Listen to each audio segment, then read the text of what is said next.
손흥민의 영향력이 점점 줄고 있다. 다름 아닌 동료 이반 페리시치와 역할 분담이 제대로 이뤄지지 않았기 때문이다. 토트넘 헛스퍼는 1일 한국 시간 영국 런던에 위치한 에미레이츠 스타디움에서 열린 2022에서 23 시즌 잉글리시 프리미어리그 EPL 9라운드에서 아스널에 1에서 3패배를 당했다.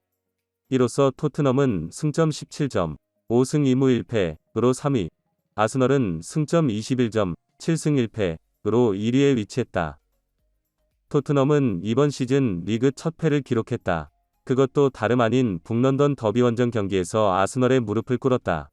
토마스 파티의 강력한 중거리 골에 이어 해리 케인이 페널티킥 동점골을 기록하긴 했으나 후반전 가브리엘 제수스, 그라니트 자카의 득점으로 무너졌다.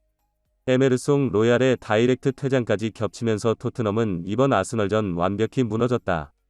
결과를 떠나 과정도 아쉽다. 이날 토트넘은 효율적으로 아스널을 위협하지 못했다. 점유율을 높게 가져가는 아스널을 상대로 역습을 준비하긴 했으나 히샬리송의 헤딩 슈팅 장면 외에는 이렇다 할 장면을 만들지 못했다. 지난 라운드 레스터 시티전 해트트릭을 뽑아냈던 손흥민도 다시 부진했다. 손흥민은 전반전 폭발적인 가속력을 활용한 장면을 연출하긴 했으나 경기에 큰 영향을 주진 못했다. 결국 손흥민은 총 72분 동안 그라운드를 누비면서 단 한 개의 슈팅도 기록하지 못하고 물러섰다. 이날 경기로 확실히 손흥민이 지난 시즌에 비해 혼란을 겪고 있다는 점을 알 수 있었다. 손흥민의 개인 컨디션도 문제가 될 수 있겠지만 가장 큰 원인은 역할 분담이었다. 이번 여름 이적 시장 안토니오 콘테 감독이 레프트 윙백으로 기용하기 위해 데려온 페리시치와 동선이 겹치는 장면이 계속해서 나타나고 있다. 원래 페리시치는 왼발을 잘 사용하는 직선적인 레프트 윙이다. 폭발적인 스피드를 활용한 날카로운 크로스를 장점으로 가진 선수다. 나이가 들면서 윙백까지 자신의 포지션을 넓혔고 현재 콘테 감독은 페리시치를 공격적으로 강점을 지닌 윙백으로 생각해두고 있다. 3-4-3 포메이션에 왼쪽 윙백에 페리시치가 투입되고 왼쪽 윙 포워드에 손흥민이 배치되자 두 선수는 혼란을 겪게 됐다. 페리시치가 드리블을 통해 높은 지역까지 전진하면서 지난 시즌까지 좌측면에서 다채로운 공격 패턴을 담당하던 손흥민이 자연스럽게 더 중앙 쪽으로 치우치게 됐다.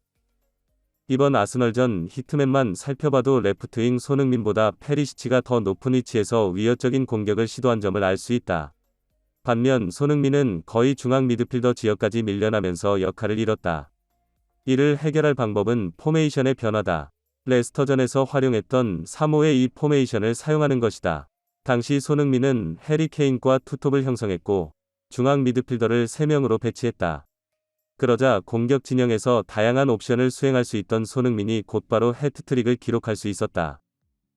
그렇다고 라이언 세세뇽을 주전으로 기용하기엔 기량이 부족하다. 콘테 감독은 페리시치, 손흥민 둘의 공존법을 찾기 위해 골머리를 앓고 있다. 콘테 감독님 이게 맞나요? 손흥민 충격의 히트맵. 안토니오 콘테 토트넘 감독은 손흥민을 제대로 활용하고 있는 것일까? 히트맵만 본다면 걱정과 우려가 앞서는 게 사실이다. 토트넘은 1일 오후 8시 30분 한국 시간 영국 런던에 위치한 에미레이츠 스타디움에서 열린 2022에서 23 시즌 잉글리시 프리미어리그 EPL 9라운드에서 아스널에 1에서 3으로 패배했다. 이로써 토트넘은 승점 획득에 실패하면서 3위에 머물렀다. 아쉬운 점은 손흥민이 패스를 받는 위치였다. 축구 통계 매체 소파스코어가 공개한 손흥민의 히트맵을 보면 세계 최고 수준의 윙포워드가 맞는지 의심스러웠다. 손흥민은 하프라인 아래에서 더 많은 활동 반경을 보여줬다. 토트넘이 역습을 위주로 공격을 펼쳤다는 점을 감안해도 손흥민의 포지션은 과하게 낮았다. 콘테 감독이 이번 시즌 새롭게 시도하고 있는 전술이 과연 손흥민의 장점을 제대로 살리고 있는 것인지 의문이 드는 순간이다. 대표적인 장면이 전반 28분이었다.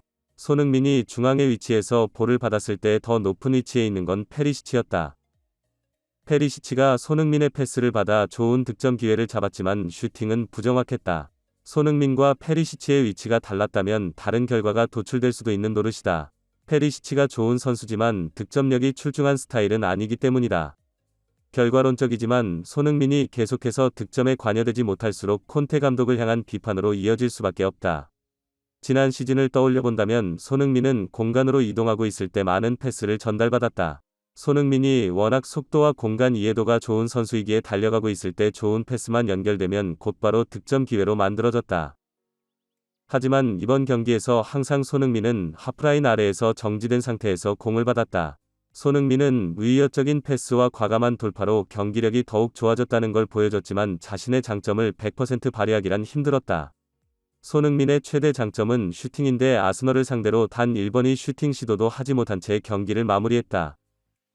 그래도 손흥민은 손흥민이었다. 전반 29분에 도 대단했다.